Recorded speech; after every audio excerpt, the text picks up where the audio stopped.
ప్రభుత్వము ఇవాళ వితౌట్ నోటీసులు రాత్రికి రాత్రి తీసుకెళ్లకుండా గులగొడుతూ పోతున్నారు. ఇవాళ ఒక అపార్ట్మెంట్ బిల్డర్ అమ్మేసిండు, మొన్నటికి మొన్న గులగొట్టింది. అందులో కొన్న వాళ్ళందరూ ఇవాళ ఏడుస్తున్నారు. ఈఎంఐల మీద కొన్నాము, ఇవాళ అది గులగొట్టేసిరు అని అంటారు. గులగొట్టిన దానికి గ్యారంటీగా బ్యాంకు గ్యారంటీకి కొలాటరల్ ఇచ్చేది ఆ ప్రాపర్టీ పోయింది కాబట్టి మనిషి ఎవరైతే సంతకం పెట్టిరో వాళ్ళకు జీతం ఉంది కాబట్టి ఈఎంఐ కట్టమని అంటారు. అంటే కూలిన బిల్డింగ్ కు వీరు డబ్బులు కట్టాలి ఇప్పుడు ఈఎంఐ. మరి ఆ బిల్డింగ్ కు పర్మిషన్ ఎలా వచ్చింది? ఆ అధికారి అయితే ఇప్పుడు అధికారంలోనే ఉన్నారు కదా, అధికారిగానే ఉన్నారు కదా. మరి ఆ అధికారిని ఏం చేస్తారు?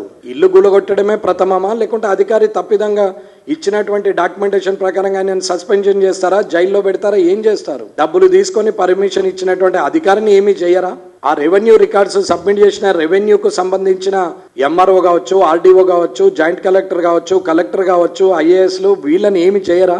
ఈ డాక్యుమెంట్లను అడ్డంగా పెట్టుకొని స్టాంపు ఎస్ఆర్ఓల సబ్ రిజిస్టార్ ఆఫీస్లో డబ్బులు తీసుకుని రిజిస్ట్రేషన్ చేసిన ఎస్ఆర్ఓ మీద ఎలాంటి యాక్షన్ ఉండదా? దీనికి ఫైర్ పర్మిషన్ ఇచ్చినటువంటి ఫైర్ డిపార్ట్మెంట్ అధికారి మీద యాక్షన్ ఉండదా? దీనికి పర్మిషన్ ఇచ్చినటువంటి ఎన్విరాన్మెంట్ డిపార్ట్మెంట్ వారి పర్మిషన్ ఉండదా? వీరికి కరెంట్ కనెక్షన్ ఇచ్చినటువంటి ఎలక్ట్రిసిటీ మీటర్ అప్రూవల్ ఇచ్చినటువంటి ఇవాళ గ్రౌండ్ డిపార్ట్మెంటు ఏదైతే బోర్వెల్కు గ్రౌండ్ డిపార్ట్మెంట్ పర్మిషన్ ఇచ్చినటువంటి వారి మీద కానీ, ఎలక్ట్రిసిటీ డిపార్ట్మెంట్ మీటర్లు ఇచ్చినటువంటి వారి మీద కానీ ఎస్సీ గారా, డిఈ గారా, ఏడీ గారా, ఎవరి మీద తీసుకుంటారు యాక్షన్? ఇవన్నీ వట్టిగిచ్చింది కాదే. ప్రభుత్వానికి చాలాన్ రూపకంగా ఒక మామూలు వ్యక్తి కట్టినటువంటి డబ్బుల ద్వారా పర్మిషన్లు వస్తే ఆ పర్మిషన్లు కూడా తప్పుడు పర్మిషన్లు అయినప్పుడు ఆ అధికారుల మీద ఎందుకు యాక్షన్ తీసుకోరు అనేదే ఆలోచన. మొదలు తీసుకోవాల్సిన యాక్షనే అధికారి మీద.